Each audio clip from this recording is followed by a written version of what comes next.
हांडी हो गया जो हमारा महिलाओं के लिए चलता था, वो भी चल रहा है। काफ़ी प्रोजेक्ट्स हैं जो चल रहे हैं। और जैसे कि संजना भाभी ने किया हमारा क्रिकेट टूर्नामेंट जो लाइमलाइट में होता है, तो हमारे प्रवीण सर बैठे हुए हैं और सलमान सर बैठे हुए हैं। इनके कारण वो लाइमलाइट में होता है, बहुत बढ़िया एंकरिंग करते हैं और सर उसको पूरा चॉकआउट करना, पूरा प्रोग्राम वो प्रवीण सर करते हैं। तो एक बार ये दोनों के लिए भी बहुत ज़ोरदार तालियां हो जाए। हाँ, हमारे ग्रुप के कपिल देव हैं। स्नेहा जी, हम लोग देख रहे हैं कि 2 साल से कोरोना का प्रादुर्भाव हर तरफ दिखाई दिया। बहुत कठिन परिस्थिति थी वो, और उस समय आपके जो प्रोजेक्ट चलते थे या फिर आपकी जो सेवाएं चलती थी उसके बारे में क्या बताना चाहोगे? सबसे पहले मैं बताना चाहूँगी, जब कोविड आया तो जो ऑक्सीजन सिलेंडर हमारे बल्लारशाह में कहीं पे भी नहीं था, कहीं पे भी नहीं था। मेरी बात हुई वहाँ के नगराध्यक्ष जी उस टाइम जो भी थे उनसे, तो उन्होंने बोला हम देखते हैं करके। तो हम लोगों ने अपने जो हमारे ग्रुप के मेंबर्स ने अपना कंट्रीब्यूशन जो हम लोग निकालते थे, हमने निकाल के ऑक्सीजन सिलेंडर खरीदे, परचेज किए। और हमारा गवर्नमेंट हॉस्पिटल से हमारा रजिस्ट्रेशन होकर उसमें हमको थोड़ा सा सीओ साहब ने भी कोऑपरेट किया। और उसके बाद में जो परिस्थितियाँ थी, तो ऐसी कभी भगवान न करे आए वो परिस्थितियाँ, कभी ना आए। सिमरन मैडम और हम लोग रात भर हमें जागना पड़ता था। हम लोग जागते थे, उसमें हमारे परिवार का भी बहुत बड़ा योगदान था। और हर जिनके यहाँ कोविड पॉजिटिव नहीं है वो भी चाहता था कि मैं सिलेंडर रख लूँ अपने घर में, कि कहीं ना कहीं मेरे यहाँ कुछ प्रॉब्लम आ जाए। तो उसमें हमारे सलमान सर भी हैं जो बहुत रात दिन जागते थे। इनका फ़ोन हम लोग, जो मैं बता रही हूँ ना, बार बार इनका नाम ले रही हूँ, ये सब लोग हमसे जुड़े हुए हैं। आज हम मंच पे 8 लोग हैं, लेकिन आज हम जिनके वजह से वो काफ़ी लोग आए नहीं हैं, तब्रेज सर भी हैं। तो वो जो अनुभव है ना, वो बयां करना भी बहुत ये था कि हम, सलमान सर का फ़ोन आता था, दीदी ऐसा फ़ोन आया सिलेंडर, सिमरन वो देखना और भरवाने भेजना। और प्रेम भैया जो आए हैं हमारे बीच में, ये उस चक्कर में वो पॉजिटिव खुद हो गए थे। और उसके पीछे भी हमने बहुत भगवान से दुआएं फरियाद मांगी कि ये सेफ आए, क्योंकि उन्होंने बहुत सेवा की थी। इतने लोगों को घर में ले जाना, सिलेंडर लगाना, देना, जबकि हम एक दूसरे पॉजिटिव पर्सन से हम इंटरेक्ट नहीं करते थे, तो वो प्रेम भैया बहुत करते थे। तो प्रेम भैया के लिए भी हम एक बार तालियां बजा दें।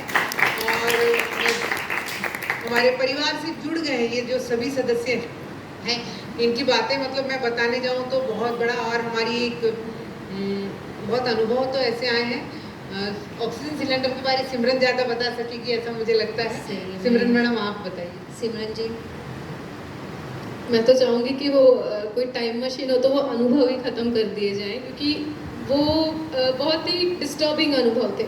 ऐसा नहीं बोलूँगी कि बहुत हाँ ये अनुभव वो अनुभव, बट जब लोगों के कॉल्स आते थे ना मैम, तो ऐसा लगता था दिल में कि अब क्या हो जाने वाला है। वो इंसान ऐसे बात करता था रो के, या जो भी है आप कुछ भी कर दो। कभी कभी होता था कि उस टाइम बहुत शॉर्टेज था ऑक्सीजन सिलेंडर का, कि हमारे पास नहीं होता था। वो इतना रिक्वेस्ट करते थे लोग, रोना शुरू कर देना, आप जो चाहो मांग लो हमसे। तो कहीं ना कहीं वो बहुत ही डिस्टर्बिंग टाइम था। उस टाइम पे कहीं दिल नहीं लगता था, सारा टाइम बस वो ऑक्सीजन सिलेंडर, बेड्स की प्रोबेबिलिटी देखना कि कहाँ पे बेड्स अवेलेबल हैं। उस टाइम एक ग्रुप था, चंद्रपुर के यंग लड़के हैं सारे उसमें, यूनाइटेड यूथ। वो जो थे सब छोटे हैं, सब लड़के 22, 23, 24 साल के हैं। वो लोग इतनी सेल्फलेस सर्विस करते थे उस टाइम पे। तो उनसे हमारा इंटरेक्शन हुआ, उन्होंने हमको ग्रुप में ज्वाइन करवाया। तो जब भी ऐसे कॉल्स आते थे, तो मैं, स्नेहा भाभी तो थे, बट कभी कभी हो जाता था ना कि हमको बेड्स का हर टाइम पे अरेंजमेंट हो पाना, अकेले हम नहीं कर सकते थे। तो उस टाइम उस ग्रुप ने हमें बहुत हेल्प की है। उनका, वो हमसे हेल्प लेते थे, हम उनसे हेल्प लेते थे, और ऐसे करके हम कहीं ना कहीं चाहते थे कि डिलीवर करें। जो भी परेशानी आई है उसको किसी न किसी तरीके से हम लोग ख़त्म करने की कोशिश करते थे। एक टाइम ऐसा था कि एक फैमिली में उनके पापा कोविड पॉजिटिव आ गए। वो 3 लड़कियां थी और वो बैंक में थे अंकल, और वो तभी रिटायर हुए थे, और उन्होंने अपना रिटायरमेंट का सारा पैसा अपने घर में लगा दिया था। और उनकी सिर्फ बड़ी बेटी मैरिड थी और बाकी 2 लड़कियां बहुत छोटी थी। अब उनके जो सन इन लॉ थे, जो उनके दामाद थे, वो बहुत मतलब उन्होंने बहुत अपने ससुर जी को सपोर्ट किया। तो वो दोनों मियाँ बीवी और उनका एक छोटा सा 3 साल का बच्चा, हमने जैसे तैसे तो उनको गवर्नमेंट हॉस्पिटल में बेड दिलवाया, वो वहाँ पे एडमिट हुए। और वो बेचारी लड़की इतनी ज़्यादा टूटी हुई थी कि उसको नहीं समझ आता था, क्योंकि वो मम्मी से बात करती तो मम्मी रोती थी, बहनों से बात करती बहनें छोटी थी। तो उस टाइम उसको एक लगता था कि रात के 2 बजे 3 बजे भी वो मुझे कॉल करती थी कि दी मुझसे थोड़ा 5-10 मिनट आप बात कर लो, आपसे बात करती हूँ ना, थोड़ा सा मुझे एक हिम्मत आती है, एक पॉजिटिविटी आती है। तो उस टाइम ऐसा हुआ, उससे बात करते रहना और रोज़ मुझसे पूछती थी कि अब कैसा है, अंकल से बात करना। वो बहुत ज़्यादा ये हो गए थे कि नहीं अब मैं नहीं बचूंगा, क्योंकि वो माहौल ऐसा था कि सब एक दूसरे को देखते थे, ये बेड से ये एक एक्सपायर हो गया, वहाँ से कोई चला गया, तो उनको ऐसा लगता था कि मैं भी वापस नहीं जाऊँगा। तो ये चलते चलते क्या हो गया कि उनको कोविड टेस्ट करने के लिए बोला गया। उनकी तबीयत थोड़ी सी, उनके जो ये थे, बेटा था, दामाद बेटी और बच्चा जो था, वो बच्चा भी उनके साथ ही था, क्योंकि ऑप्शन नहीं था उनके पास, वो रह नहीं रहा था, बच्चा बहुत छोटा था। तो वो लड़की इतनी डर गई कि कोविड टेस्ट करेंगे, हमको भी डाल देंगे दी यहाँ पे, अब हम क्या करें। उस टाइम ये एक बहुत बड़ा डर था कि कोविड टेस्ट करेंगे तो लोग हमको उठा के हॉस्पिटल में डाल देंगे और फिर हमारी कोई गारंटी नहीं कि हम रिटर्न आएंगे कि नहीं आएंगे। मेरी फैमिली ने भी ये डर बहुत फेस किया है, उस चक्कर में काफ़ी भरा भी है हमने भी कोविड के टाइम पे। तो मैंने उसको बहुत बोला कि नहीं तुमको करना है, तुम करोगे, तुम अगर आता है पॉजिटिव तभी तो तुम्हारा इलाज होगा, नहीं तो तुम भी पापा के बाजू में बैठ जाओगे तो कैसा होगा। तो उस टाइम पे उन्होंने जब कोविड टेस्ट किया तो उनका बेटा तो पॉजिटिव नहीं आया, तो उन्होंने किसी तरह बच्चे को भेज दिया, लेकिन दोनों वो मियाँ बेबी भी पॉजिटिव है, बट काफ़ी कम था स्कोर उनका वही ट्रीटमेंट हुआ और वो अंकल रिकवर हुए। जिस दिन वो डिस्चार्ज हुए, वो अंकल मुझे फ़ोन लगा रहे हैं और बोलते कि बेटा मुझे आपसे मिलना है।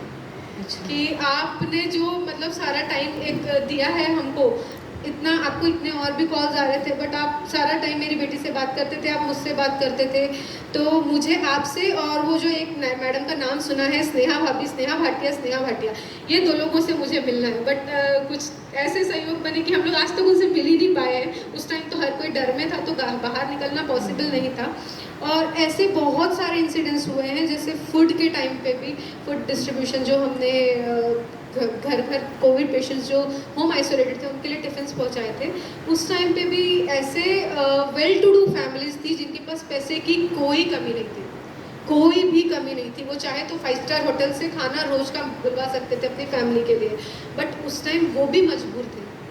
एक ऐसे शख्स का फ़ोन आता है मुझे, वो फ़ोन करते से रोने, आप रणरागिनी हिरकनी से बोल रहे हो सर, उस टाइम हेल्पिंग हैंड थे हम, हेल्पिंग हैंड हिरकनी से बोल रहे हो, तो मैंने बोला जी सर बोलिए। वो रोना शुरू कर दिया, उन्होंने कुछ भी नहीं बोला, वो सिर्फ रोए जा रहे 1 मिनट हो गया, 2 मिनट, बोला सर आप बोलिए तो सही, तकलीफ क्या है वो तो बताइए।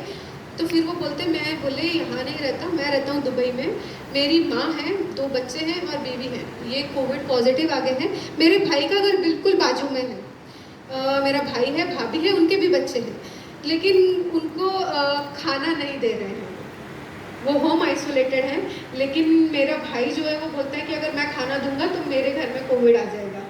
तो अब मैं क्या करूँ, मुझे कुछ नहीं समझ आ रहा, मैं इतने दूर बैठा हूँ, मुझे किसी फ्रेंड ने आपका नंबर दिया है, तो आप किसी तरह से उनका अरेंजमेंट करवा दो, आपको जितना पैसे चाहिए मैं दूंगा। लिटरली ये उनके वर्ड थे।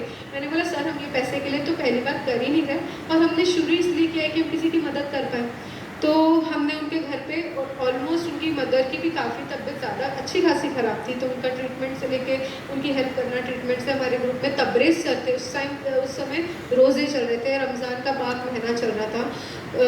सर जो हमारे तबरेज़ सर थे, सुबह रोज़ा रखते थे, सुबह की सहरी के बाद में वो जो निकलते थे 9:30-10 बजे, तो सुबह लंच पहुँचाने के बाद में नमाज़ पढ़ना, पॉजिटिव पेशेंट्स के यहाँ पे पहुँचाना, नमाज़ पढ़ के फिर शाम के लिए 4 बजे से निकल जाना, क्योंकि सब प्रिपेयर होता था, खाना बनना है। और उनको डर, मतलब एक होता है ना कि हर किसी को होता है, मैं उस टाइम पे बोलते थे कि अगर खाना कम खाएंगे तो कोविड पक्का होगा, ये सबको पता था कि उस टाइम बोलते थे भरपेट खाना खाओ, भरपेट। अब वो भरपेट खाने का मतलब होता था कि प्रोटीन्स लो, आप विटामिन्स लो, बट लोग वो नहीं समझते थे। तो उस डर को भी उन्होंने साइड में रखा, और वो अपने फैमिली के अकेले इंसान थे, अर्निंग करने वाले, उनके भरोसे घर चलता था उनका, और फिर भी वो इंसान बिल्कुल निस्वार्थ होके डोर टू डोर खाना पहुंचाना, डोर टू डोर दवाइयाँ पहुंचाना, और ऐसा नहीं था कि उनका बस डब्बे रख दिए रिटर्न आ जाओ, वो हाथ में खाना देते थे, हाथ में खाना देने के बाद ही वहाँ से निकलते थे। तो ऐसे ऐसे एक्सपीरियंस रहे हैं कोविड टाइम के कि मैं तो चाहूँगी ज़िंदगी में कभी वो एक्सपीरियंस अब कभी आए ही ना फिर से मुड़ के। और वही क्या मैं चाहूँगी कभी कोई ऐसे गलत जो ये होता है ना कि कोई ज़रूरतमंद हो जाता है और बहुत ज़्यादा ये करके एकदम मायूस होकर जो मदद मांगता है, मैं चाहूँगी वो टाइम कभी आए ही ना, कभी भी ना आए। और हमारी जो ये संस्था है ये हर टाइम किसी ना किसी खुशहाल वाले माहौल में ही कहीं जाए और ये टाइम कभी आए ना, किसी पर भी ना आए। संजना जी, आप क्या बताना चाहोगे कोरोना काल में जो आपने फ्री फूड और डिस्ट्रीब्यूशन का एक प्रोजेक्ट रखा था, उसके बारे में क्या बताना चाहोगे? अभी सिमरन ने जैसे काफ़ी बयान किया हमारे ये प्रोजेक्ट के बारे में। तो कोविड का समय एक तो ऐसा समय था, इतना दहशत हर जगह, यानी जैसे बताया भाई हो के भी यानी अपनी फैमिली को प्रोवाइड नहीं कर पा रहे थे वो खाना, इतना डर इतना दहशत थी। तो ऐसे ही मतलब ये और ऊपर से इतनी धूप रहती थी उस समय, पूरा गर्मी का मन, जैसा बताया रमज़ान के महीने में वो तब्रेज़ भाई यहाँ पे नहीं है अभी आए हुए हमारे स्पीच में, बट उन्होंने जो काम किया काबिल तारीफ, बिल्कुल मैं उनको यहाँ से बैठ के उनके लिए तालियां बजाना चाहूँगी, क्योंकि जो वो रोज़े के समय इतनी धूप में बिना पानी पिए करते थे, वो मैं सिर्फ सोचती हूँ तो मुझे रोंगटे खड़े हो जाते हैं वाकई में। और बता रहे थे कि उनके रोज़े खोलने का टाइम भी जब होता था तो बिल्कुल किसी भी घर के बाहर अगर वो प्रेजेंट है वहाँ पे बैठ के वो एक खजूर खा के बस रोज़ा छोड़ दे रहे थे, फिर पूरा काम निपटा के घर जाके बाद में खाना खाते थे। तो ये हेड्स ऑफ इस टाइम का मतलब जो उन्होंने किया मदद, और भी बहुत लोग जुड़े हुए थे हमारे इस प्रोजेक्ट में, सबको मैं यहाँ पे बैठ के इस मंच से उनको धन्यवाद आभार प्रकट करूँगी। तो वो टाइम पे कम से कम यानी हमारे सारे ग्रुप मेंबर्स उसमें शामिल थे, सारी रणरागिनी हिरकनियाँ बिल्कुल अपने घर बैठे ही पूरा मैनेज कर रही थी। स्मिता मैम यहाँ पे मौजूद है, वो भी बहुत मैनेज, बिल्कुल रोज़ की रोज़ हम हर दो दिन का मतलब शेड्यूल तैयार करते थे, आज कितनी थालियाँ जाएगी, कितने लंच कितने डिनर जाएंगे, किस फैमिली को कितने एड्रेस नोट करना, फ़ोन नंबर नोट करना, पूरा दिन भर का शेड्यूल मतलब ये करते थे हम लोग कि पूरी लिस्टिंग बिल्कुल प्रॉपर तैयार रहेगी तो ही मैनेजमेंट हो पाएगा। तो इस सब का काम इस तरह से घर बैठ के करते थे। और केटरिंग सर्विस वालों को फूड हम लोग उस तरह से बता दिया करते थे, 2 दिन का खाना आप इस तरह से तैयार करें ताकि उसमें भरपूर न्यूट्रिशन हो।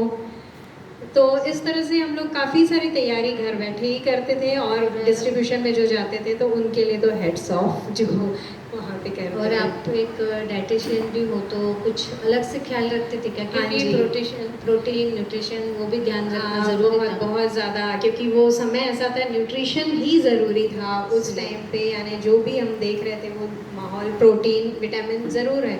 तो हम लोग थाली इस तरह से प्रिपेयर करते थे कि उसमें एक प्रोटीन पोर्शन ज़रूर आए, और ग्रीन वेजिटेबल्स या जो दूसरी वेजिटेबल्स हैं वो ज़रूर रखते थे। साथ में एक रहता है ना स्ट्रेस बस्टर जैसे बोला जा सकता है, स्वीट ज़रूर होना चाहिए, हम ख्याल रखते थे। सैलेड तो रहता ही था, स्वीट रखने का ये पर्पस मेन हमारा ये रहता था कि एक स्वीट का हम कैसे रिलेट करते हैं खुशहाली, एक हैप्पीनेस से, तो वो ज़रूर देते थे। उसमें भी ऐसे ही कुछ नहीं उठा के देते थे, उसमें भी बहुत ध्यान से कि किसी न किसी तरह की प्रोटीन बार जैसे चिक्कीज़ चली जाएं, कुछ शेंगदाने की, दालिया की, और इसके अलावा खजूर देते थे हम लोग, डार्क चॉकलेट्स जाते थे, कुछ बीच में हम चेंज लाने के लिए उसमें केक के पीसेस भी डाल देते थे। तो इस तरह से हम लोग का बहुत अच्छा, यानी ये बहुत ही सबने दिल लगा के ये प्रोजेक्ट किया। और इसके अलावा एक और शामिल करना चाहूँगी बात इसमें, कैसे लास्ट दिन पे हमने जिनका हमको पता चलता था कि अब बस इसके बाद यहाँ रिकवरी हो रही है, तो उनके साथ हम ऐसे एक नोट भी मतलब बना के भेजते थे उनके लिए अपनी संस्था की तरफ से, कुछ ना कुछ मोटिवेशनल यानी उसमें थॉट्स लिख के, तो वो बड़े खुश हो जाते थे। और जब ये पीरियड्स टला, कोरोना का जब थोड़ा राहत मिली, तो उन लोगों के इतने अच्छे रिव्यूज़ वो हमको खुद से होके आके व्हाट्सएप में, फेसबुक में, हर जगह मैसेज करते थे, थैंक यू नोट्स वो लोग भी भेजते थे इस तरह से।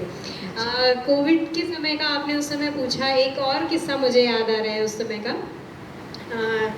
कहीं से भी कॉल्स आते थे ना, हमने भरपूर कोशिश की थी कि हम अपनी तरफ से ये मैसेज कि खाना हम प्रोवाइड कर रहे हैं जिसको भी कोविड काल में नहीं मिल रहा है, कोई पेशेंट है या उनके घर वाले हैं, तो हम लोग जितना ज़्यादा हो सकता था ये मैसेज स्प्रेड किया था। तो कहाँ कहाँ से फ़ोन्स आते थे जो भी, यानी तो एक किस्म मुझे ध्यान जा रहा है कि हम लोग बस अब रात को कैसे समेट के काम वाम घर पे बैठ के आराम से सोने की तैयारी कर रहे थे। उस समय 10:30-11 बजे एक फ़ोन कॉल आता है कि मैम मैं चंद्रपुर में किसी पेशेंट के साथ आया हूँ, तो मुझे यहाँ पे अब जैसे लॉकडाउन का माहौल था तो सारे रेस्टोरेंट वगैरह भी बंद, तो मुझे खाना कहीं से नहीं मिल पा रहा है। मैंने आपका नंबर कहीं से देखा है, मैसेज मिला है मुझे, तो क्या आप खाना मुझे पहुंचा पाएंगे?